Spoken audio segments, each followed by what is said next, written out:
Estimating limits from graphs and tables. First, we might ask, what is a limit? And for that, let's look at the notation for writing a limit. So we could say that the limit as x approaches 2 of x squared equals 4.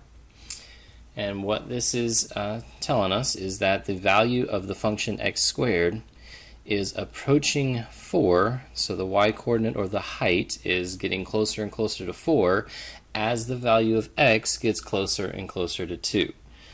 So on a graph, if we look at the graph of x squared, and we look at the x value 2 right here, and right here we have the point where y is equal to 4. So as x is getting closer and closer to 2, the value of the function here is getting closer and closer to 4. And that's kind of an informal explanation or definition of what a limit is. Now for this particular case, it's also true that the value of our function x squared at 2 equals 4. Now that's not always going to be the case. Sometimes the function value and the limit are not the same thing. So what would the graph look like in those cases? Well, you might have something like this, where the function, the graph, has a hole, and maybe the value of the function is up here. So if this is our function, let's call this one g of x.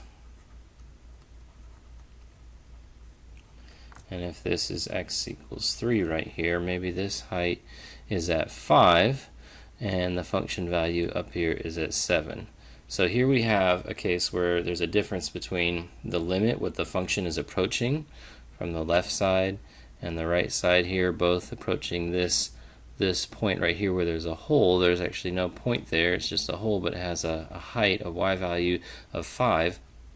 But the function value at x equals 3 is 7.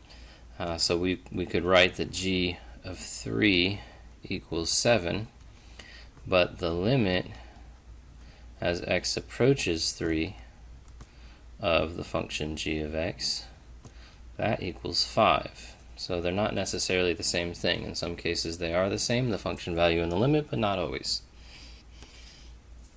Okay, let's look at this function h of x here. If we were to ask, what is the limit as x approaches 5 for this one?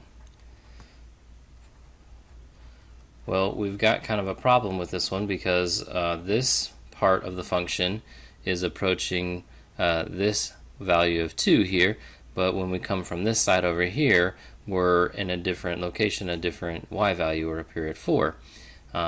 So in this case, we would want to talk about the one-sided limits. Now with one-sided limits, we can have x approach our value from either the left or the right. So let's look at x approaching 5 from the left. So we're going to put a little minus after the 5. It's not negative 5, it's a 5 from the left of our function h of x.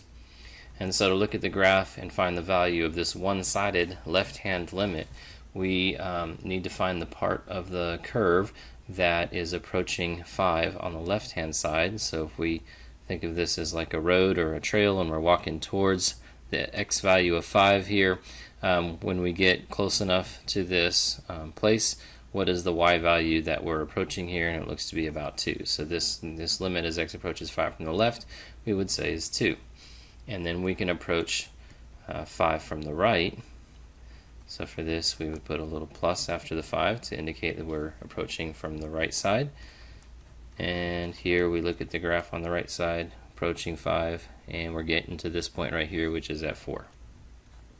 So the left-hand limit here equals 2, and the right-hand limit equals 4. Now these two limits, the left and the right, are different. You can see they don't meet up in the same spot. They're different, and when that happens, when the two sides are different, then the two-sided limit here, as x is just approaching 5, that would be does not exist. D and E is what we normally put, stands for does not exist.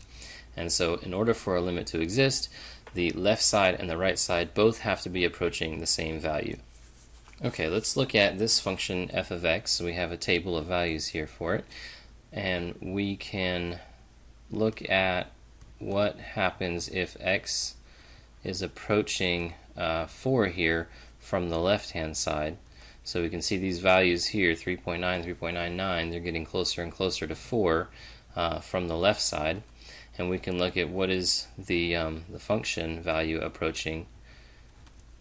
And here we got 1.8, then 1.93. So these values appear to be getting closer to 2 would be maybe a good approximation for that. So we can approximate from this table that the limit as x approaches 4 from the left side is going to be equal to 2. Now if we look at approaching 4 from the right side, that means that we're starting with x values that are larger than 4 and going down towards 4. And then we would look at what are the y values doing, and here we have 6.1 and then 6.02, so that's going down towards 6, getting close to 6. So we would write that the limit as x approaches 4 from the right side of our function f of x is equal to about 6, it looks like. And then here, the actual point in the middle, the function value f of 4, we can see from this right here that f of 4 is undefined, and that has no effect on the limit value. It just is the function value.